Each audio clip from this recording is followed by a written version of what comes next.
The sharp crack of the bucket hitting the marble floor echoed louder than it should have, and the dirty water spread across the polished surface like a stain that didn't belong there, right in the middle of the hotel's grand lobby, right at the worst possible moment.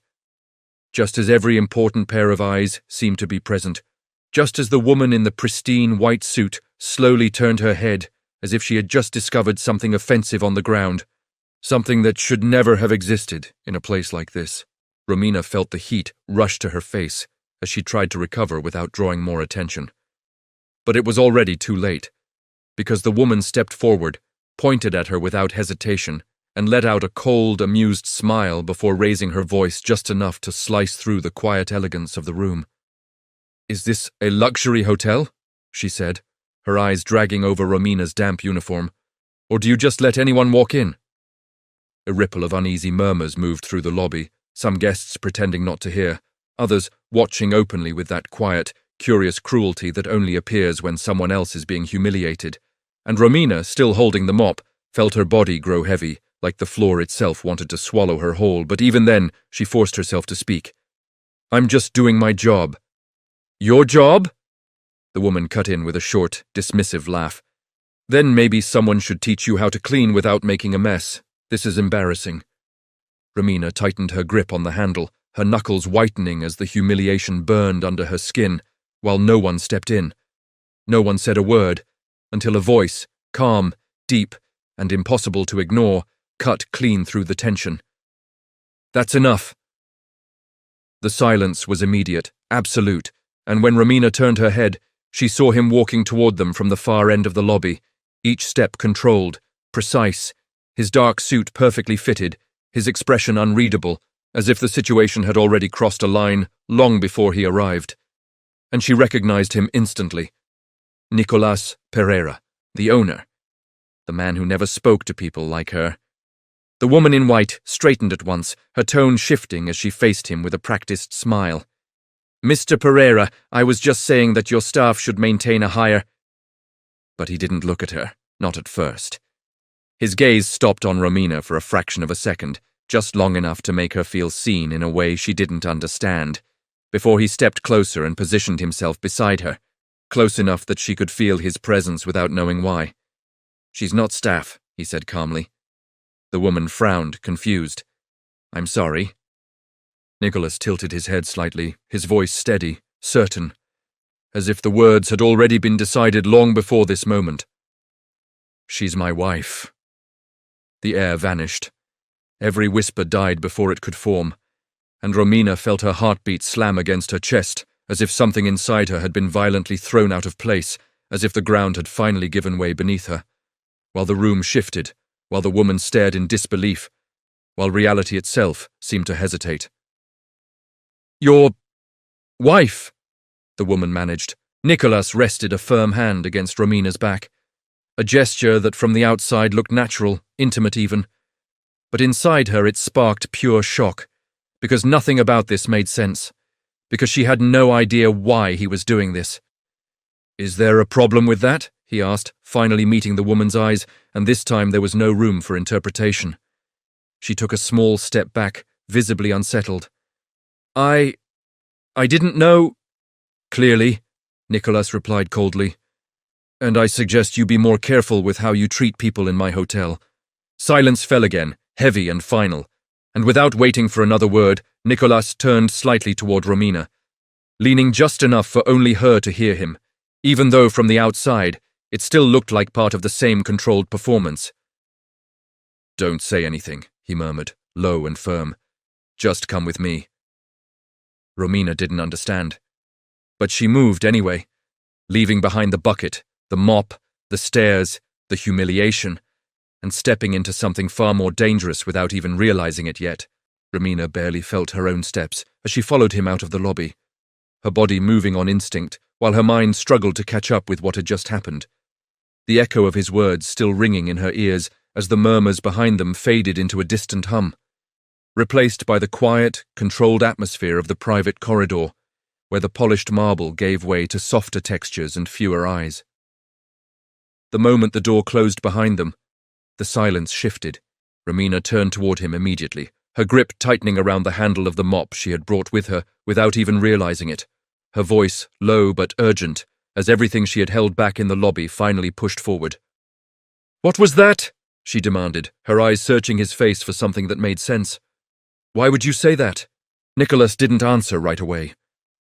He walked past her, unhurried, setting his phone down on the desk as if this were just another routine interruption, but there was something in the way his shoulders stayed slightly tense that betrayed the control he was holding on to. "It was necessary," he said finally, his tone calm but firm. Romina let out a short, disbelieving breath, shaking her head as she stepped closer. "Necessary?" she repeated. "You just told everyone in that lobby that I'm your wife." He turned then, meeting her gaze fully for the first time since they had left the crowd, and there was no hesitation in his expression, no apology waiting behind it. "And now they believe it," he replied. The simplicity of that answer made something twist inside her. "That doesn't explain anything," she said, her voice tightening. "You could have just defended me. You didn't have to." "Yes, I did." He cut in, not raising his voice but stopping her just the same. "Because that woman wasn't the problem." Romina frowned, thrown off by that. "Then what is?" Nicholas studied her for a second, as if deciding how much to say, and when he spoke again, his words carried a weight that shifted the entire conversation. "My mother is here," he said. Romina blinked, confused. "So?" "She's been asking questions," he continued. "About my life, about why I've avoided certain things, about why there's no one beside me." The meaning settled slowly, but when it did, it hit harder than she expected. "And you think this fixes that?" she asked, her voice quieter now. "It buys me time," he corrected. Romina stared at him, trying to process the cold precision behind the plan, the way he was talking about it as if it were just another business decision, another problem to solve. "And me?" she said after a moment. "Where do I fit into this?" Nicholas didn't look away. "You're the solution," he said. The words landed heavier than anything else he had said so far. Romina let out a small, incredulous laugh, stepping back as if she needed space from the idea itself. "You don't even know me," she said. "I know enough," he replied. She shook her head again, her frustration rising. "No, you don't. You know I work here, that's it. And I know you didn't deserve what just happened out there," he added, his tone sharpening slightly. "And I know you handled it without making it worse." Romina hesitated for a fraction of a second, thrown off by that unexpected acknowledgement. But it wasn't enough to ground her. "This is insane," she said. "You're asking me to lie to your family, to pretend to be someone I'm not." "I'm asking you to play a role," he corrected again, stepping closer, his voice lowering just enough to pull her focus back to him.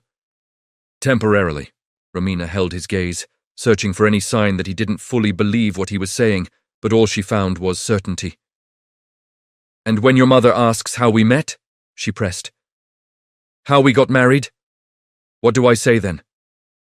Nicholas exhaled slowly, as if he had already anticipated every question she was about to ask. "I'll handle that," he said. "That's not how this works," she shot back. "If I'm part of this, I need to know what I'm walking into." For the first time, a small pause broke his rhythm, then quietly, "My mother is sick." The tension in the room shifted instantly. Romina's expression softened despite herself. "How sick?" she asked. He didn't answer directly. "Sick enough that she doesn't need more reasons to worry," he said instead. Romina looked at him differently now, not with agreement, not yet, but with something that complicated the situation more than before. "And you think lying to her is better?" she asked. "I think giving her peace is better," he replied. The honesty in that answer lingered in the air longer than anything else had. Romina lowered her gaze for a moment, her thoughts racing, weighing the anger she felt against the reality he had just revealed, against the memory of the lobby, against the way everyone had looked at her like she didn't belong. "And what do I get out of this?" she asked finally, her voice steadier now. Nicholas didn't hesitate. "I'll take care of your debt," he said. Romina's head snapped up. "What?" "I know about it," he continued. "I know how much you owe. I know why you're still working double shifts." Her silence confirmed more than any words could have. "You help me," he said, his tone even, controlled, "and I make that disappear." The room felt smaller all of a sudden. Romina swallowed, the weight of the offer pressing against everything she had tried to hold on to. "This isn't just a favor," she said quietly. "No," Nicholas agreed. "It's an agreement."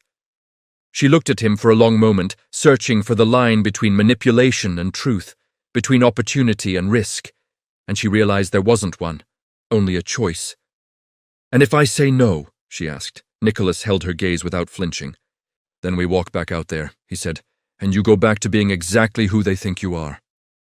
The words didn't sound like a threat, but they landed like one. Romina closed her eyes for a brief second, feeling the pull of everything at once, the humiliation, the offer, the unknown future that stood right in front of her disguised as a lie. When she opened them again, the answer was already there. "What do I have to do?" she asked. Nicholas didn't smile, but something in his posture eased. "Just stay close," he said, "and don't break character." Romina nodded slowly, even though nothing about this felt steady, even though she knew, deep down, that the moment she agreed, everything had already started to change. The car slowed as it approached the gates, and Romina felt the shift before she even looked up, the quiet inside the vehicle turning heavier with every passing second as the estate came into view, stretching wide and perfectly lit against the fading evening light. A place that didn't just suggest wealth but demanded to be seen as something untouchable, something she had no place stepping into. And yet she was already there, already crossing the line that separated her world from his. "You can still walk away," Nicholas said without looking at her, his hands steady on the wheel, his voice calm in a way that made the offer sound less like an option and more like a test. Romina turned slightly toward him, studying his profile, knowing that if she opened that door now, nothing that had happened in the hotel would follow her, but neither would the chance he had put in front of her, and for a moment she allowed herself to feel the weight of that choice before answering. "No," she said quietly, "we do this right." "We—" A small nod was all he gave in response, and when the car rolled forward through the gates and stopped in front of the entrance, he stepped out first, walking around to her side and opening the door with a natural ease that felt almost rehearsed, yet something about it carried a different kind of attention now, something that made her hesitate before placing her hand in his. "From this moment on," he murmured as she stepped out, his voice low enough that it belonged only to them. "You're not the woman from the lobby," Romina swallowed, her pulse quickening. "You're my wife." The words settled over her again, heavier this time, because there was no audience here to blur it into performance. "Don't look down," he continued. "Don't ask for permission. Don't apologize." Romina gave a slight nod, even though every instinct in her body told her to do exactly the opposite. The door opened before they reached it. An older woman sat just inside, her silver hair neatly arranged, her posture fragile but her eyes alive in a way that immediately softened the space around her. And when she saw Nicholas, her expression lit up with something so genuine that it cut through all the tension Romina had been carrying. "Nicholas," she said, her voice warm, reaching for him. He stepped forward quickly, kneeling just enough to embrace her carefully, his touch gentle in a way Romina hadn't seen before, and that alone unsettled her more than anything else had so far. "Hi, Mom," he said softly. "How are you feeling?" "Better now," she replied, her eyes shifting toward Romina with quiet curiosity that didn't feel invasive, just attentive. "And you must be—" Nicholas stood, taking Romina's hand again, drawing her slightly closer without giving her time to think. "My wife," he said. Romina felt the word land again, but this time there was no disbelief in the room, no shock, only expectation. "Come closer, dear," the woman said gently. Romina stepped forward, lowering herself beside her almost instinctively, and when the older woman reached up to touch her face with a light, trembling hand, the gesture felt too intimate to be part of a lie. "You have honest eyes," she murmured. "That's not something people can fake." Romina didn't know how to respond to that, because for the first time since all of this began, the discomfort she felt wasn't about being exposed. It was about being seen. "Thank you," she said quietly. "Let them come in," another voice called from inside, and the moment shifted again. As they moved deeper into the house, Romina tried to absorb everything without staring. The elegance of the space, the silence that came from control rather than emptiness. But before she could settle into it, she felt it, that unmistakable sensation of being watched with intention. She turned. He was leaning against a column, arms crossed, observing her with a calm that didn't match the slight curve of his mouth. "So you're the surprise," he said, pushing himself off the wall and stepping forward with unhurried confidence. Nicholas stiffened slightly beside her. "Facundo," he said, his tone cooling. "I didn't think I'd miss this," Facundo replied, his gaze fixed entirely on Romina now. "My brother gets married in secret, and suddenly there's a wife no one's ever heard of." Romina met his eyes, remembering every word Nicholas had told her, holding her ground even as something about him felt immediately unsettling. "Romina," she said, extending her hand. Facundo took it, but instead of releasing it quickly, he held it just a fraction longer than necessary, enough to establish something unspoken.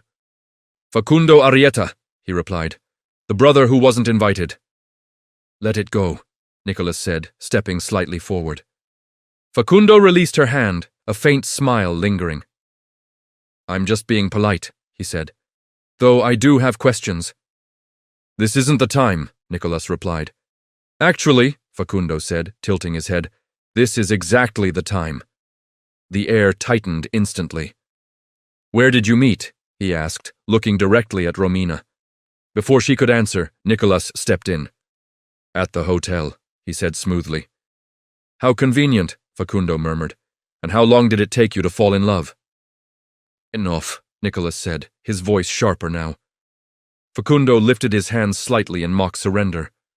"I'm just trying to understand how someone who never existed in your life suddenly becomes your wife," he said.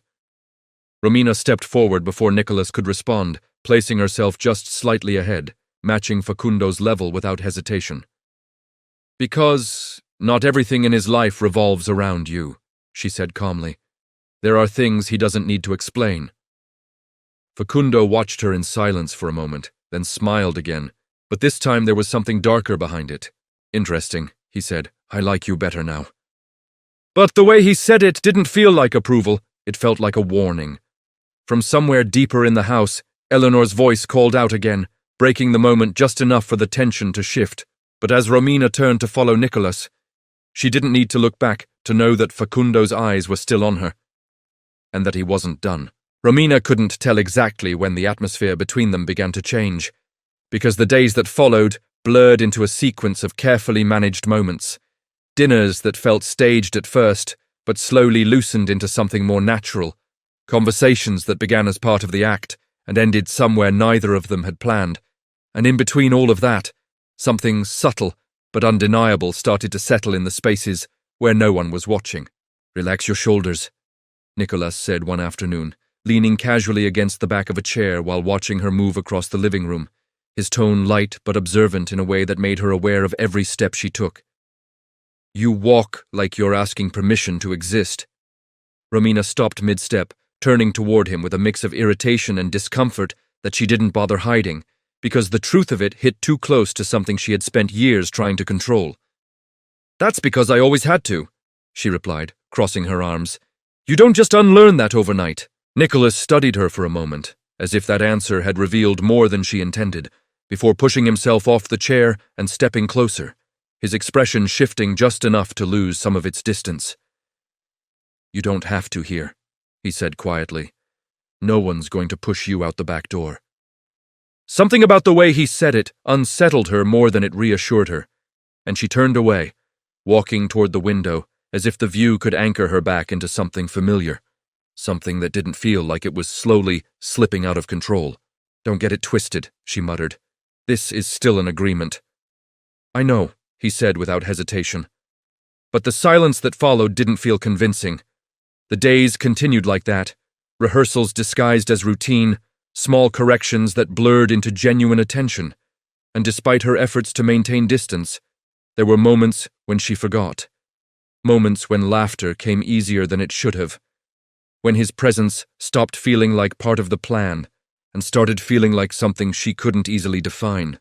One night, after a long dinner at the house where Eleanor had insisted on staying at the table far longer than necessary, they returned to the apartment in near silence, both carrying the exhaustion of maintaining a reality that wasn't supposed to exist. And the moment the door closed behind them, Romina let herself drop onto the couch, exhaling as if she had been holding her breath the entire evening. "Your mother asked if we want kids," she said, dragging her hands down her face. "Kids, Nicholas." He placed the keys on the table with deliberate calm, moving toward the kitchen, as if the conversation didn't surprise him in the slightest. "It comes with the role," he said, pouring 2 glasses of water before handing one to her. Romina sat up slightly, staring at him. "It's not a role," she shot back. "That's a life that doesn't exist." Their hands brushed for a second when she took the glass, and the contact lingered just enough for both of them to notice, just enough to make the space between them feel smaller than it had a moment ago. "For her it does," he replied, "and right now that's what matters." Romina held his gaze, something inside her shifting in a way she didn't want to examine too closely. "And for you?" she asked, her voice quieter now. Nicholas didn't answer immediately, and that hesitation said more than anything else could have. Later that night, as Romina lay awake in the room he had given her, the faint sound of footsteps in the hallway pulled her attention toward the door, and before she could fully react, it opened just enough for a shadow to slip inside, the dim light outlining a figure she recognized instantly. "You shouldn't leave your door unlocked," Facundo said casually, closing it behind him without waiting for permission. Romina pushed herself up quickly, pulling the sheet closer out of instinct, her pulse spiking as the tension from earlier snapped back into place. "What are you doing here?" she asked, keeping her voice steady. Facundo leaned back against the door, completely at ease in a space that wasn't his. "Getting to know my sister-in-law," he replied, a faint smile playing at his lips. "Or should I say, the maid?" The word landed hard, deliberate, and Romina felt the anger rise just as quickly as the fear, but she didn't look away. "If you came to provoke me, you're late," she said. "You already tried that at dinner." Facundo pushed himself off the door, taking a slow step closer, studying her with a level of attention that felt invasive. "I didn't come to provoke you," he said. "I came to confirm something." Romina stayed silent, waiting. "I know who you are," he continued. "Where you work, how much you make, and exactly when you showed up in my brother's life." The air thickened instantly, and even though she had expected something like this, hearing it out loud made it real in a way she couldn't ignore. "Then you already have your answers," she said, holding her ground. Facundo shook his head slightly, his smile sharpening. "No," he said, "I'm missing one detail." He stepped closer, just enough to cross the line between conversation and intrusion. "I want to know how much he's paying you." The insult was clear, and Romina felt the heat rise in her chest, but she refused to give him the reaction he was looking for. "Not everything has a price," she replied. Facundo let out a quiet laugh, as if he found that genuinely amusing. "Everything has a price," he said. "The difference is whether you're honest about it." Before she could respond, the door swung open sharply, and Nicholas appeared in the doorway, his expression no longer controlled, no longer neutral. "Get out," he said, his voice low but final. Facundo didn't move immediately. "Relax," he replied. "We were just talking." "I said get out," Nicholas repeated, stepping forward. For a moment, the tension between them filled the entire room, thick and immediate, until Facundo finally straightened, adjusting his jacket with unhurried calm. "This is going to fall apart," he said, glancing at Romina before looking back at his brother. "And when it does, I won't be the one explaining anything." He walked out without waiting for a response, the door closing behind him with a quiet finality that lingered in the air. Nicholas turned back to Romina, the tension still visible in the way he held himself, but something else had crept in beneath it, something less controlled. "Are you okay?" he asked, stepping closer. Romina nodded, even though her pulse hadn't fully settled. "I am," she said. "But he's not going to stop." Nicholas watched her for a moment, as if making a decision right then and there. "Then neither are we," he replied, and for the first time, the lie stopped feeling like a plan and started feeling like a fight. The first sign that something had shifted wasn't a confrontation, or even a word, but a subtle change in the air of the house, a quiet tension that settled into the spaces between conversations, into the pauses that lingered a little too long, into the way Nicholas grew more guarded whenever Facundo entered a room, and Romina felt it before she could explain it, the sense that whatever fragile balance they had managed to build was beginning to crack from the inside. "He didn't come," Eleanor said one afternoon, her gaze drifting toward the empty chair at the table with a hint of disappointment that didn't need to be explained. Romina glanced at Nicholas, catching the slight tightening of his jaw before he responded. "He's working," he said, too evenly, but she already knew that wasn't true. That night, back at the apartment, Nicholas paced slowly across the living room, his phone in hand, calling numbers that went unanswered, his composure thinning just enough for Romina to notice the difference, and she watched him from the couch, feeling the weight of something inevitable pressing closer. "What's going on?" she asked. He stopped for a moment, looking at her as if deciding whether to say it out loud, and then he did. "Facundo spoke to someone at the hotel," he said. "He's looking for proof." Romina felt her stomach drop. "Proof of what?" "Of you," he answered. "Who you are. Where you came from. Everything." The words settled heavily between them, and for the first time since this began, the risk felt real in a way she couldn't ignore. "And if he finds it?" she asked. Nicola didn't respond right away, and that silence said enough. "He won't," he said finally, with quiet certainty that didn't feel like reassurance so much as determination. Romina pushed herself up from the couch, shaking her head. "You can't control everything," she said. "This is slipping." "No," he replied, his tone tightening. "It's getting dangerous." 2 days later, the house was fuller than usual. The atmosphere too carefully arranged to feel casual, because Eleanor had insisted on a family dinner. Something small, something important. And Romina understood the moment she walked in that it wasn't just a dinner, it was a stage. And whatever Facundo had been preparing, this was where he intended to use it. "I'm so glad you're here," Eleanor said warmly, reaching for her hands as if nothing in the world could disrupt the peace she wanted to hold on to. Romina smiled softly, leaning in, letting that warmth ground her for a brief second before everything else returned, before she felt it again, that unmistakable awareness of being watched. She looked up. Facundo was already there, standing back, calm, composed, his posture relaxed but his eyes sharper than before, as if he had been waiting for this exact moment, and that alone told her everything she needed to know. Dinner began without incident, conversation flowing just enough to keep appearances intact, laughter placed carefully where it was expected, until at one point, when the room had settled into a false sense of normalcy, Facundo set his glass down with deliberate precision, the small sound cutting through the table just enough to draw attention. "I have something to show you," he said calmly. Nicholas didn't move. "This isn't the time," he replied. "I think it is," Facundo said, pulling his phone from his pocket. "Because it involves all of us." Eleanor frowned slightly. "What is it?" Facundo didn't answer right away. Instead, he turned the phone toward her and then toward the rest of the table. Romina didn't need to see it, but she did. A photo. Her, in uniform, on her knees, cleaning the lobby floor. The silence that followed wasn't just quiet, it was complete, absolute. As if the entire room had frozen around that single image, as if everything they had built had been reduced to that one undeniable truth. "Care to explain?" Facundo asked, his eyes locking onto Nicholas. But the weight of the moment wasn't on him, it was on her. Romina felt every gaze turn in her direction, the pressure building with each second, the lie straining against the reality that had just been placed in front of them, and before she could decide what to say, Eleanor's voice broke through the silence. "And?" she asked softly. Everyone turned to her. "Is that it?" she continued, studying the image without reacting the way anyone expected. "That's what you wanted to show us?" Facundo blinked, caught off guard for the first time. "Mom, she's not who she says she is."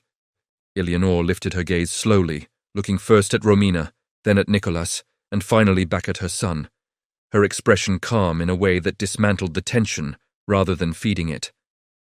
"Of course she is," she said. The room shifted. "I don't understand," Facundo pressed. "I do," Eleanor replied gently, "and I understand what you're trying to do." Facundo straightened, frustration flickering beneath his composure. "I'm trying to keep you from being lied to." Eleanor's smile softened, but there was something firm beneath it now. "No," she said. "You're trying to confirm something you need to believe." The tension didn't disappear. It changed direction. Romina felt her pulse in her ears, uncertainty building again, because whatever was coming next no longer depended on the lie. It depended on something else entirely. Eleanor turned toward her. "Tell me something, Romina," she said gently. "Do you care about him?" The question cut through everything. And for the first time since this began, there was no prepared answer. The silence that followed Eleanor's question didn't feel like tension anymore. It felt like something deeper, something that stripped away the structure of everything that had been carefully built until there was nothing left to hide behind. And Romina felt it immediately. The shift from performance to truth, the moment where there was no right answer, only a real one. "You don't have to answer that," Nicholas said, his voice steady but carrying something unfamiliar beneath it, something that wasn't control this time, but vulnerability. Romina turned slightly toward him, and for a brief second, the room disappeared again.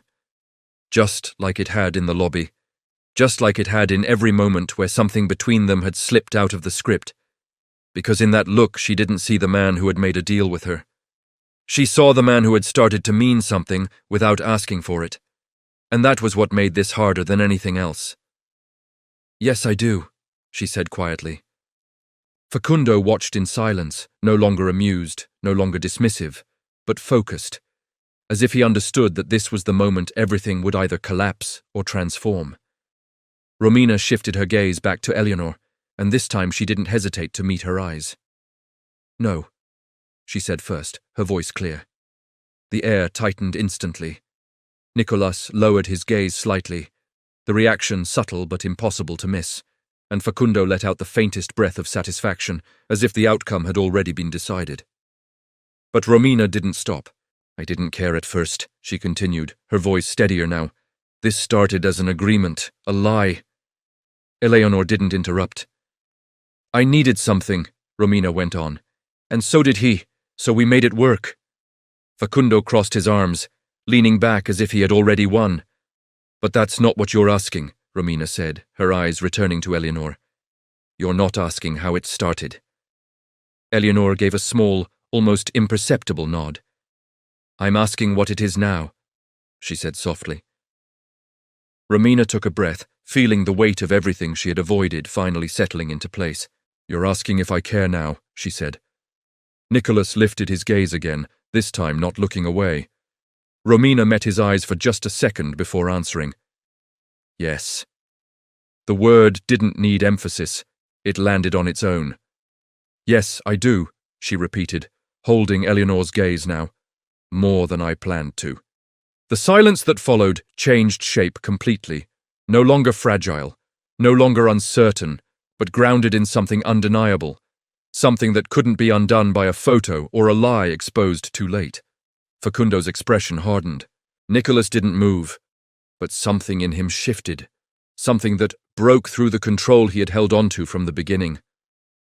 Eleanor closed her eyes for a brief moment, as if confirming something she had already known, and when she opened them again, there was a quiet peace in her expression. "That's all I needed to hear," she said. Facundo straightened immediately. "That's it?" he asked, disbelief breaking through.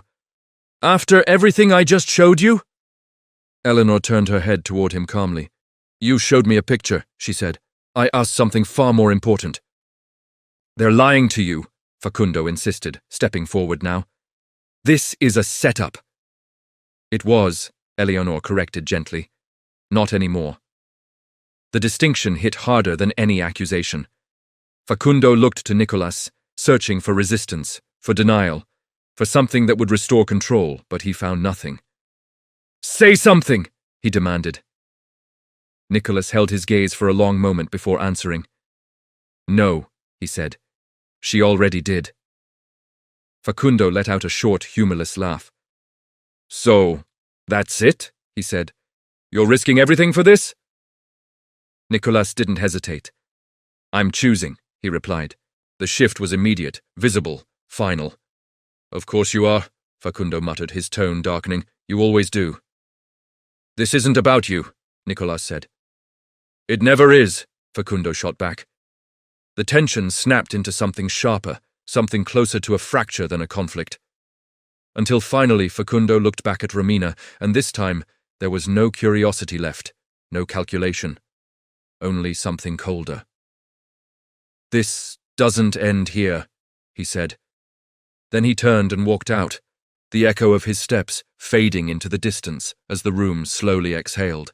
Eleanor leaned back slightly in her chair, her breath softer now, as if something inside her had settled at last. "Help me up," she said gently.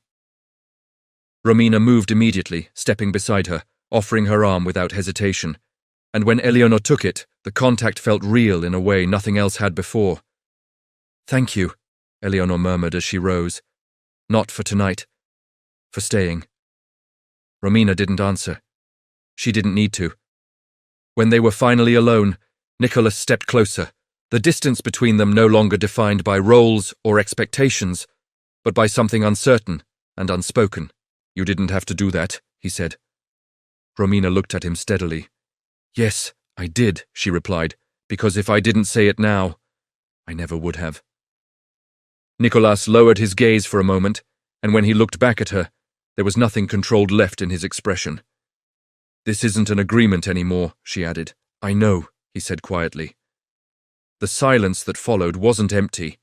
It was full of everything that had changed. The house felt different after that night. Not quieter, not calmer, but settled in a way that only happens when something irreversible has already taken place. And Romina noticed it in the way the staff moved with less tension, in the way Eleanor smiled without that underlying concern she had carried before. And most of all, in the way Nicholas no longer seemed to be holding everything together by force, as if whatever had been at stake had already shifted into something else entirely. "Help me to my room," Eleanor said later, her voice gentle but certain. And Romina stepped forward without hesitation, offering her arm as they moved slowly through the hallway, the soft lighting casting long shadows that stretched behind them like remnants of everything that had led to this moment. "That wasn't what I expected," Eleanor murmured as they reached the doorway. Romina glanced at her, unsure. "It was better," she added.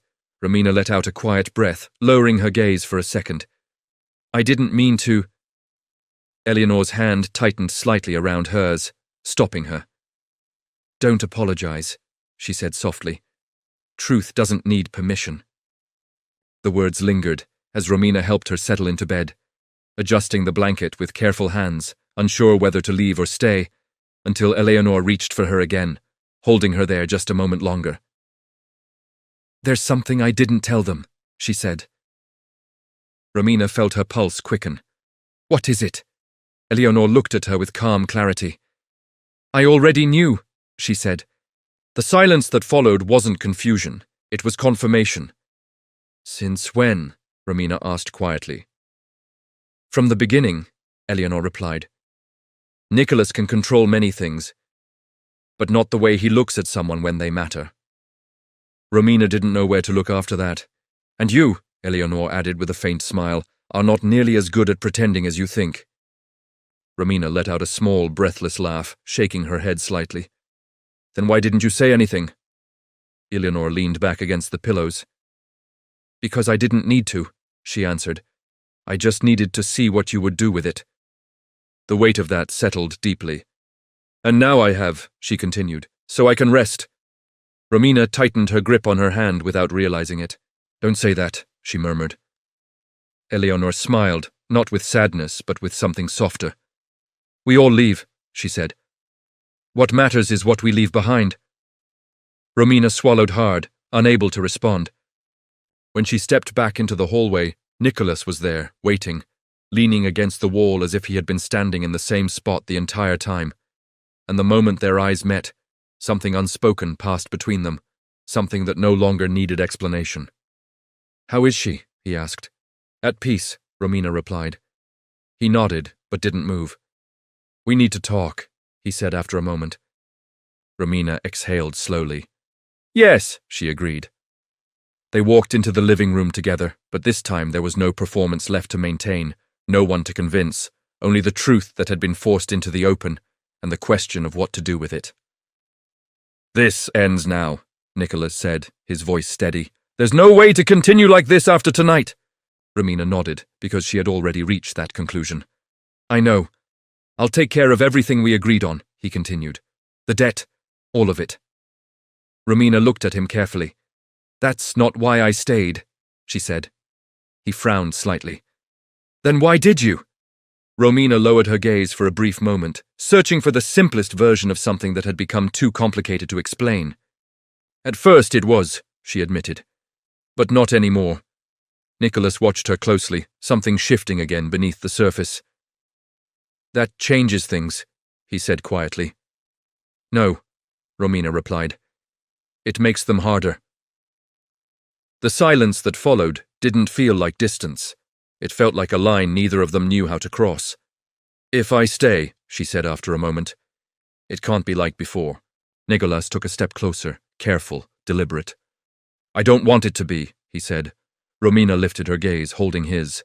"Then don't tell me to stay," she said. "Ask me." For the first time, he hesitated, not out of doubt, but because the weight of the question had finally caught up with him. "Will you stay?" he asked. Romina looked at him, really looked at him, past the deal, past the control, past everything that had started this. And for the first time since she had walked into that hotel lobby, she wasn't reacting. She was choosing. "Yes," she said. Not as part of a lie, but as the beginning of something neither of them could predict.